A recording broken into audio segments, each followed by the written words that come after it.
Bonjour chers frères et sœurs, encore une fois, paix et amour dans vos vies, dans vos familles et beaucoup de réussite à vous. Pratiquez toujours la spiritualité, ne vous abandonnez pas. Les vidéos sont multiples, allez-y, ne vous arrêtez pas à une seule vidéo que j'avais vue. Rentrez dans le compte, essayez de fouiller, vous allez trouver beaucoup de choses. Allez sur la page YouTube pour augmenter la communauté.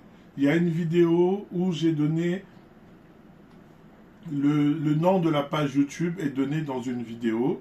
Donc vous allez voir. Apprenez à fouiller. Soyez des chercheurs. Soyez des chercheurs lorsque vous rentrez dans un compte. Moi, lorsque je rentre dans un compte, j'essaie de vérifier toutes les vidéos qu'il y a dans ce compte. Je ne m'arrête pas à une seule vidéo. Dans les comptes TikTok, comment je rentre, j'essaye de vérifier qu'est-ce qu'il a dit, qu'est-ce qu'il y a de nouveau et tout. Il faut toujours fouiller, il faut avoir l'esprit de la recherche. Ça, c'était une parenthèse. Maintenant, pour cette vidéo, nous allons parler toujours dans la série des 5 clés de l'éveil spirituel. Nous avons une clé, qui est la 4e clé, qui est la méditation et les mantras. Je vais parler aujourd'hui des mantras. Les mantras, j'ai déjà fait une vidéo sur le pouvoir du son, les mantras, qui sont des paroles sacrées, des paroles incantatoires, invocatoires et évocatoires, tout ça c'est du français. Mais c'est l'homme qui dégage une certaine vibration. En résumé, un mantra, c'est une vibration que vous émettez qui va réveiller en vous la vibration correspondante parce que nous sommes l'univers, tout est en nous, et qui va réveiller en vous et à l'extérieur de vous des vibrations. Donc une vibration interne et une vibration externe. Donc une source d'énergie interne et une source d'énergie externe. Voilà pourquoi les formules que nous répétons, il faut bien les prononcer. Il faut bien prononcer les formules afin d'être dans la vibration du nom ou de la phrase que vous répétez. Je voudrais dire ici que toutes les langues sont importantes. Dans toutes les langues, vous pouvez répéter des formules établies que vous avez bien conçues dans un ordre précis et ces formules vont marcher. Donc, maintenant, nous avons des langues que nous appelons sacrées par rapport aux grands maîtres, aux rishis qui ont travaillé avec ces langues, qui ont médité. En Inde, nous avons le hindi et le sanskrit. Mais la langue sacrée, c'est le sanskrit. Bien sûr que nous avons des textes populaires en hindi qui marchent tout aussi bien. Mais la langue des maîtres, la langue du yoga, la langue des Védas, c'est le sanskrit. Et le sanskrit, selon les recherches, est la langue la plus proche de la langue des anges, de la langue souriane. Parce que nous avons une langue qu'on appelle la langue souriane, qui est beaucoup utilisée dans le soufisme, dans le côté caché du soufisme. Ils utilisent le souriane. Maintenant, le sanskrit, c'est une langue qui renferme les vibrations de l'univers et les grands rishis, ceux qui méditaient pendant 1 mois, 2 ans, 3 ans, dans leur méditation, dans leur éveil spirituel, ils ont capté les sons de l'univers. Et ces sons de l'univers, ils nous les ont retranscrits. Donc voilà pourquoi le sanskrit est une langue très puissante. Donc vous avez le mantra bija, les mantras racines, les mantras sang qui renferment une puissance. Donc vous avez par exemple le mantra bija Shrim qui renferme l'énergie de la richesse, du bonheur, de l'argent, de la prospérité. Voilà, vous avez le mantra bija Klim qui est le mantra de l'attraction, de la force christique, de la force cosmique. Vous avez Rim, vous avez Gam, qui est le mantra qui enlève les obstacles. Donc, dans cette science des mantras, en sanskrit, on retrouve beaucoup de richesses. Voilà pourquoi le sanskrit est une langue très prisée. Mais nous avons aussi le tibétain, nous avons l'hébreu, qui est une langue aussi importante parce que ce sont des langues codifiées, numérisées, dans la technique de la guématria, et la Temura, parce que chaque alphabet est lié à des chiffres, on peut déterminer la puissance mystique d'un nom. Donc, on peut déterminer la puissance mystique de Adonai, on peut déterminer la puissance mystique de Kadosh, et ça, on peut faire des travaux avec ça. Donc le sanskrit est comme ça, l'hébreu est comme ça, l'arabe aussi est comme ça. Donc c'est une science que nous appelons la guématrie et la Temura. La Temura gère les noms sacrés, comment tourner les noms, comment prendre une première lettre, une dernière lettre pour faire un nom divin qui va appeler quelque chose. Ce sont des sciences très complexes. La guématrie est un peu plus abordable parce que c'est au niveau des nombres liés aux lettres, pour pouvoir calculer le poids mystique d'un nom. Voilà. Et c'est ça qui fait la force des pratiques spirituelles, des pratiques invocatoires. Voilà pourquoi le nombre est lié à la puissance. Plus vous répétez une prière, plus vous répétez une formule, plus vous répétez un mantra, plus sa puissance augmente, plus sa manifestation devient grande.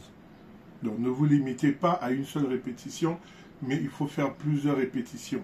Et comme je disais dans la science des mantras, il faut être à partir de 10 000 récitations pour pouvoir rentrer pour ouvrir la clé d'un mantra et atteindre les 100 000 pour épouser un mantra.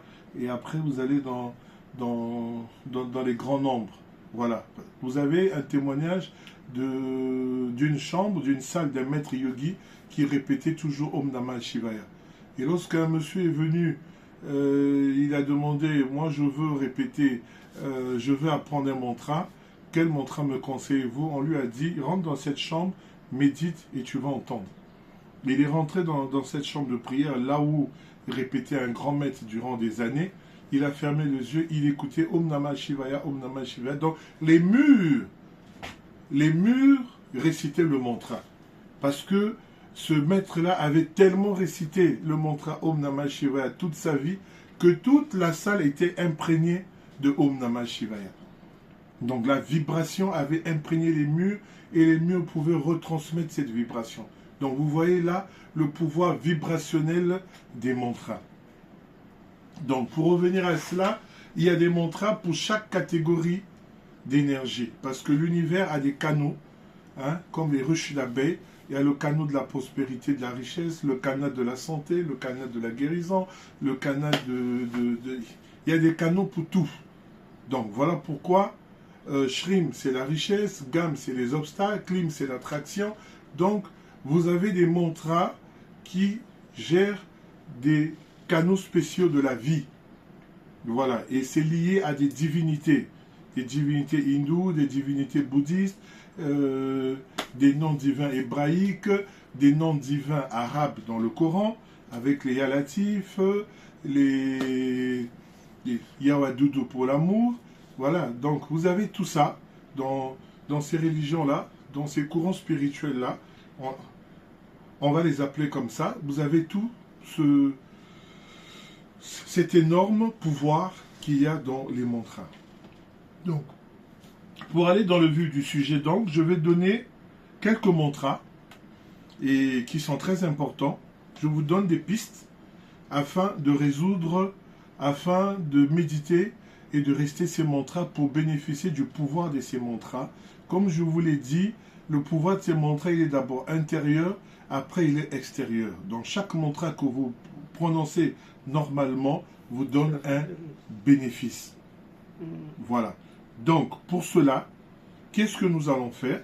Nous allons donner des mantras sanskrits, un mantra hébraïque et quelques sourates arabes pour nos frères de l'islam qui sont dans le soufisme aussi.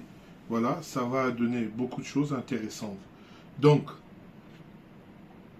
dans les mantras sanskrits, j'ai répertorié quelques mantras qui sont très importants, qui sont fondamentaux. Il y en a des milliers, il y en a des milliers, des milliers, des milliers. Ça n'en finit pas du tout. Ça n'en finit pas. Ça n'en finit pas. Il y en a des milliers. Mais j'ai sélectionné les plus importants, les plus puissants et qui sont vraiment très bien. Donc, vous avez, pour commencer avec Shiva, le Mrityunjaya mantra. Om Trayambakam Yaja Mahe Sunganzim Pushti Vardanam Uruvaru Kamiva Bandanat Mrikcho Mokshi Yamamritaate. Ça, c'est un mantra de Shiva, qui est un mantra qui détruit les obstacles, qui empêche les accidents, qui empêche la mort brutale, qui empêche les calamités, qui empêche les maladies virales, épidémiques, très dangereuses. Lorsque vous le récitez le matin, vous faites le mantra de Shiva, de Om Trayambakam, ça vous écarte dans la journée beaucoup de choses et vous n'aurez pas une mort accidentelle, une mort brutale. Donc c'est le mantra de Shiva. Shiva a beaucoup de mantras, mais le Trayambakam, il est très important. Vous avez toujours dans Shiva, vous avez le Hari Om Namah Shivaya. Hari Om Namah Shivaya, c'est un mantra védique. C'est un mantra très puissant qui réunit les 5 éléments. Donc Om Namah Shivaya.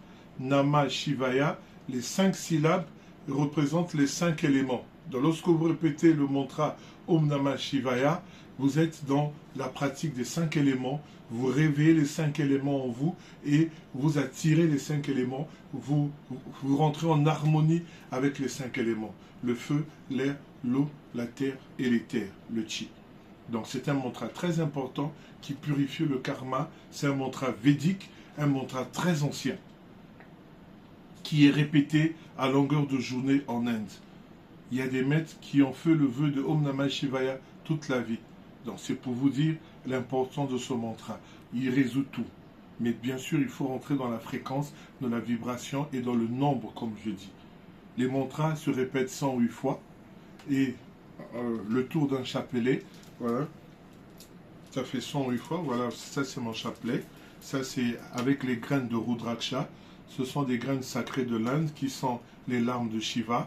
Si vous voyez tous les grands yogis avec des grosses graines comme ça, c'est les Rudraksha. Ça, c'est le Rudraksha à 5 faces. C'est le Rudraksha de Shiva. Il est indiqué pour réciter Hari Om Namah Shivaya.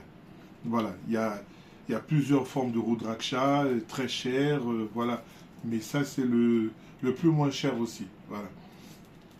Donc, on répète les mantras de Shiva avec le Rudraksha à 5 faces. Voilà, donc vous avez Hari Om Namah Shivaya.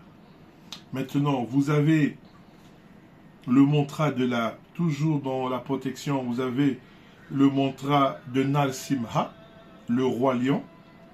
Narsimha, le roi lion, c'est un mantra, l'image de la divinité, il a la tête d'un lion avec les doigts qui ont plus de 10 griffes. Donc, chaque main a 10 doigts. Hein, il est très puissant, il est féroce et tout. Lorsque vous voyez l'image, vous avez peur. Mais ce sont des archétypes. N'ayez pas peur de ces images. Lorsque vous allez faire la recherche, n'ayez pas peur. Ce sont des archétypes, ce sont des formes pour montrer la puissance du mantra. Voilà. Donc vous avez le Narsimha mantra. Il est très bien pour écarter les calamités, les médisances.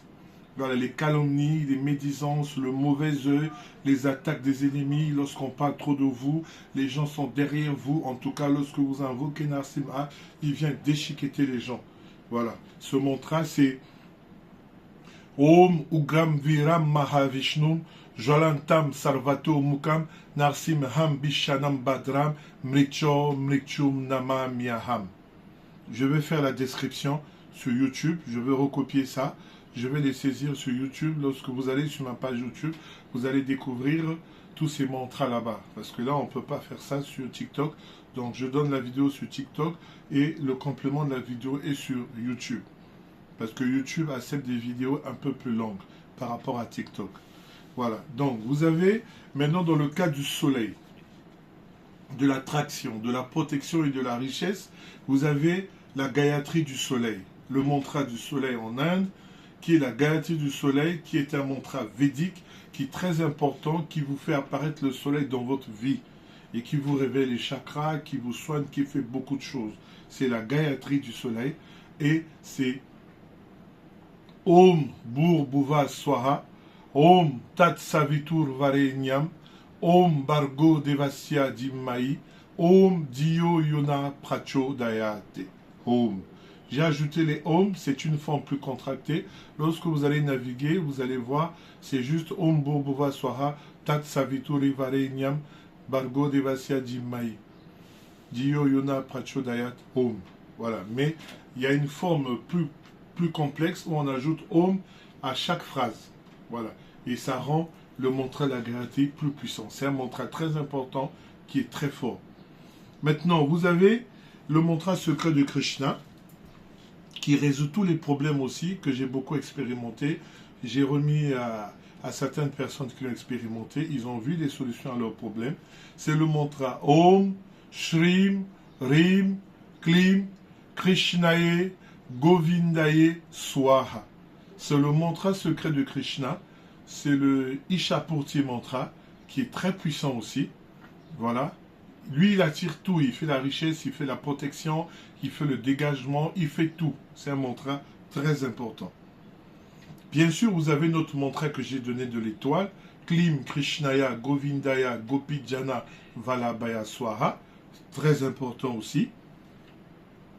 Voilà. Et vous avez, du côté bouddhiste, ouais, j'ai sélectionné un seul mantra du côté bouddhiste. C'est toujours de l'hindouisme, mais c'est la seconde venue de Bouddha, le gourou Rinpoche, qui est apparu au Tibet, qui est sorti à l'âge de 8 ans d'une fleur de lotus directement comme ça, le gourou Rinpoche, et qui a laissé des mantras très importants, qui a révélé beaucoup de choses. Voilà, donc vous avez le mantra Om, Ha, Hum, Vajra Guru Padma Siddhi Hum. Ce mantra, il fait tout, il détruit tout le mal, il attire tout. Maintenant, vous avez le mantra que je pratique pour le moment, qui m'est à cœur, c'est la Vasudhara Dharani. J'ai déjà envoyé le fichier Word à une dame, Joseph, qui est très initiée aussi, que je salue au passage, et nous discutons beaucoup avec elle. Elle échange beaucoup avec moi, et elle est vraiment une grande chercheuse, je la salue, paix à elle. Et vous avez la Vasudhara Dharani. La Vasudhara Dharani, c'est le long mantra que Bouddha a enseigné aux moines afin qu'ils le transmettent aux laïcs, à ceux qui viennent dans les temples, afin qu'ils aient beaucoup d'argent, beaucoup de richesses, afin de soutenir le travail des moines. Donc vous allez comprendre que c'est un mantra qui est puissant, qui permet à une personne de sortir de la pauvreté, de sortir de la misère et d'être protégé par les entités spirituelles liées à ce puissant mantra qui dégage toutes les entités malveillantes, toutes les entités négatives autour de vous. C'est un mantra qui se répète à minuit, 3, 5, 7 fois, 9 fois, à 0 heure. C'est une heure très indiquée, c'est une bonne heure, et face à l'ouest. Vous pouvez le faire aussi très tôt le matin, entre 3 heures et le lever du soleil, ce sont les heures sattviques. Vous pouvez le faire aussi à midi et à 18 heures, c'est 4 temps. Mais le moment le plus important de le faire, c'est de le faire à 0 heure. Vous le répétez 3 fois ou 5 fois, ou plus, ce n'est que du bénéfice. C'est le Vasudhara Dharani. Donc le fichier, je l'ai déjà en Word. Je peux l'envoyer à toutes les personnes qui vont me le demander sur WhatsApp, qui vont me faire un courrier mail. Et je vais enregistrer l'audio qui est presque prêt. Voilà. Il y a l'audio sur YouTube qui est bien, mais cet audio sur YouTube, il y a un TikToker qui me l'a envoyé, mais qui a certaines erreurs au niveau de certaines prononciations de Shrim. Donc je vais faire l'audio posément, et ceux qui vont me contacter sur WhatsApp, je vais leur balancer et le Vasudhara Dharani, le document sur Word et l'audio que je vais faire. Vraiment, il est très puissant. C'est la pratique que je fais pour le moment. Vous voyez, moi j'ai les plastifiés là pour que je les à portée de main. Donc je le récite partout, dans les taxis, partout. Lorsque j'ai le temps, je le lis afin qu'il s'imprègne en moi, Et à 0 heure, je fais une très bonne pratique. Voilà. Donc c'est très important. Et pendant que vous faites les mantras, je vais vous montrer le mudra de Kubera. Kubera, c'est le trésorier du ciel. Vasudhara, c'est la trésorière. Donc c'est un couple. Voilà. Et dans le long mantra de Vasudhara, il y a aussi le mantra de Kubera. Voilà pourquoi il est très important. Maintenant, il faut faire le Kubera Mudra. Voilà. Les mudras, ce sont des formes de mains, des sceaux qui permettent d'attirer de l'énergie. Donc lorsque vous faites comme ça pendant que vous restez vos mantras, eh bien, vous activez la réalisation de vos désirs, de vos souhaits, ça se réalise très vite en faisant le Kubera Mudra. Voilà, le Kubera Mudra, il est très important. Voilà, donc voilà, chers frères et sœurs, ce qui était très important à vous donner. Je vais vous donner un mantra hébraïque qui fait venir la force de l'archange Michael, un bouclier de protection autour de vous. C'est Kadosh, Kadosh, Kadosh, Adonai, Tsebaoth. C'est Adonai, mais dans la prononciation hébraïque des anciens, ils disent Adonai, Adonai, Tsebaoth. Voilà, vous savez, l'hébreu a un problème de prononciation au niveau des voyelles. C'est une langue sacrée qui a été transmise par des consonnes et les voyelles ont été cachées par initiation orale. Voilà pourquoi il y a beaucoup de prononciations en hébreu sur les différents textes qui diffèrent. Parce que selon les maîtres qui transmettent, les voyelles ne sont pas placées au même endroit. Parce que dans les secrets, les maîtres hébraïques de la Kabbale écrivaient l'hébreu sans voyelles, rien qu'avec les consonnes. Et ils transmettaient la prononciation par voie orale. Voilà pourquoi nous avons beaucoup de différences de prononciation. Donc voilà, donc nous avons Kadosh, Kadosh, Kadosh, Adonai, Tsebaoth, et Kadosh, Kadosh, Kadosh, Adonai, Tsebaoth. Il y en a qui disent Tsabaoth, voilà, mais Kadosh, Kadosh, Kadosh, Adonai, Tsebaoth. Voilà, je vais écrire ça dans la description. Ça, c'est le mantra hébraïque. Maintenant, je ne vais pas oublier aussi les soufis, les musulmans, les frères du Coran qui sont là. Vous avez beaucoup de choses dans le Coran, vous avez beaucoup de versets. Vous avez le verset 255 de la sourate Al-Baqarah, qui est Ayatul Kursi, qui est un verset de protection très important, qu'il faut répéter 50 fois. Et lorsque vous atteignez la 51e fois, le mot Ifzuruma, vous le répétez 70 fois. Voilà. Allahu la ilaha bismillahir rahmanir rahim. Allahu la ilaha illa huwal hayyul qayyum la ta'khudhuhu sinatun wa la nawm lahu ma fis samawati wa ma fil ard. Bref. Maintenant, vous avez aussi la Kadajakum, qui est très important, un verset de la sourate Tauba 128-129. Voilà, la kadajakum rasulun min anfusikum azizun alayma anitum arisun alaykum bil mu'minin raufur rahim fahin tawallaw fakul asbi Allahu la ilaha illa huwa alayhi tawakkaltu wa huwa rabbul arshil azim. Excusez mon arabe, mais c'est à peu près ça. Donc vous avez la kadajakum, vous avez Ayatul Kursi, vous avez la sourate Yassine, Yassine ou Al-Qur'an al-Karim, vous avez la sourate Al-Waqiya. Pour la richesse, Yassine, c'est une grande protection. Lorsque vous faites Yassine pendant 7 jours avec 7 bougies, avec un verre d'eau au milieu, et que vous finissez le Yassine, les 7 bougies finissent de s'éteindre, avec le verre d'eau au milieu, vous prenez les restes des bougies, vous mettez dans l'eau, vous lavez, vous brillez, votre étoile va briller, va revivre. C'est une pratique très importante que moi je fais de temps en temps, que je veux reprendre pendant 7 jours pour avoir la véritable puissance de Yassine. Vous avez la sourate Al-Waqiya qui est la sourate de la richesse dans le Coran, qui est très important aussi. Et vous avez Al-Falaq, vous avez Al-Nas, les sourates de protection et de désenvoûtement qui sont très importants. Et la sourate Ikhlas, c'est la sourate de la pureté qui attire beaucoup de richesses aussi, qui purifie le karma. Voilà. Bismillahirrahmanirrahim. Kul huwa Allahu ahad, Allahu samad, lam yalid wa lam yulad wa lam yakun lahu kufuwan ahad. La pratique de la sourate Ikhlas est très importante. Vous avez dans le soufisme, derrière ces sourates, vous avez des entités spirituelles, des anges, des archanges qui sont cachés derrière ces sourates-là. Voilà. Et il y a des pratiques pour appeler ces sourates-là, à appeler ces entités spirituelles à partir de ces sourates. Il y a des livres, par exemple, il y a le livre des servants, The Book of Servants, c'est Al-Wahid qui l'a écrit, et qui donne beaucoup de pratiques, qui donne la pratique de la sourate Ikhlas, qui donne la pratique de certains noms divins, comment les répéter, le nombre de fois, le nombre de jours, et les doigts qui accompagnent cela, les oraisons, afin d'avoir des résultats. Voilà, donc c'est The Book of Servants, voilà, le livre des servants, là où il y a quelques sourates qui sont révélées avec les pratiques pour attirer les entités spirituelles qui sont liées à ces sourates-là et à ces versets-là. Voilà, vous avez la sourate de Ayatul Kursi avec son entité Saïdul Kandias, qui est une entité très forte.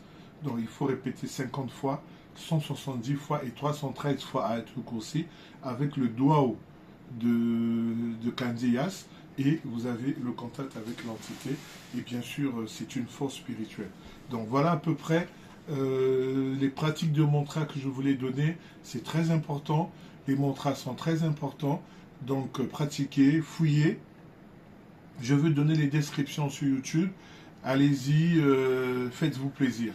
Voilà, donc voilà ce que je voulais donner sur les mantras. Les mantras font tout, ils peuvent tout. L'essentiel de les pratiquer, de beaucoup les faire, d'atteindre le nombre, d'être patient. Mais ça agit toujours. Même si vous faites une seule fois, vous avez déjà une répercussion sur vous, une vibration qui rentre en vous. Mais il faut persévérer. Je le dis toujours, la voie spirituelle, c'est la voie des guerriers, c'est la voie des samouraïs, c'est pas la voie des faibles. Voilà pourquoi les grands maîtres, les grands saints ne sont pas beaucoup. Nous avons beaucoup de gens dans les églises, beaucoup de gens dans les mosquées, beaucoup de gens dans les temples, mais les grands moines, les grands lamas ne sont pas beaucoup. Les grands soufis ne sont pas beaucoup, les grands maîtres en Inde ne sont pas beaucoup, parce que c'est une voie qui n'est pas facile. Ça demande beaucoup d'abnégation, beaucoup de courage et beaucoup de sacrifices. Donc faisons ce que nous pouvons afin d'alléger notre vie, qu'elle soit une très bonne vie, exemple de misère, exemple de pauvreté, mais dans le bonheur, dans l'amour et la paix. La paix des autres, aimez-vous les uns les autres, ne laissez pas les autres souffrir, faites tout ce que vous pouvez pour aider les autres, pour les soulever. Et voilà ma part de sacrifice que je fais, de diffuser la connaissance, afin que ceux qui vont l'appliquer puissent voir un changement et dire merci Seigneur, Alhamdulillah. Et je vous remercie. Namaskar.